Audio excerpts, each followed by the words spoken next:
कि जब हम अनपढ़ थे तो हम गांव में रहते थे। जब हम अनपढ़ थे तो हम गांव में रहते थे। हम पढ़े लिखे हो गए तो तनाव में रहते हैं। अच्छा। जब हम अनपढ़ थे तो हम गांव में तो रहते अंधेरे में रहते थे। बिजली नहीं होती थी उस वक्त, महसूस करिएगा अगली पंक्ति पर। जब हम अनपढ़ थे तो अंधेरे में रहते थे।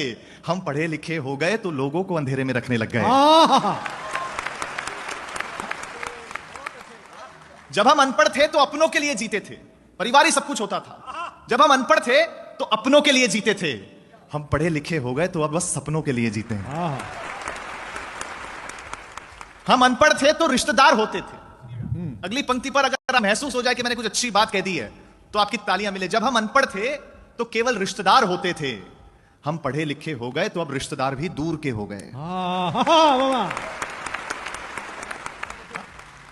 जब हम अनपढ़ थे तो पैसा घर के एक मुखिया के पास होता था और सब सुखी होते थे।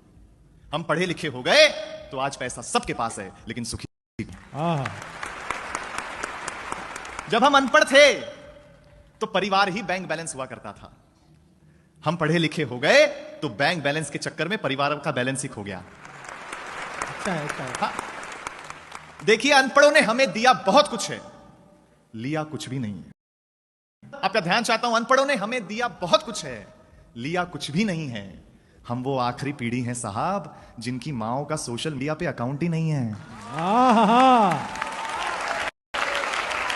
कितनी अच्छी बात है। अंतिम दो पंक्तियां कह करके आपसे विदा चाहता हूं। आपको लगे अगर रोहित शर्मा ने अच्छी ओपनिंग कर दी हो तो मुझे तालियों से विदा कर देना कि जहां हर इंसान भोला है, मन का सच्चा है, दिल साफ है। जहां हर इंसान भोला है, मन का सच्चा है, ऐ शहर तुझसे तो मेरे अनपढ़ों का गांव ही अच्छा है। बहुत बहुत धन्यवाद।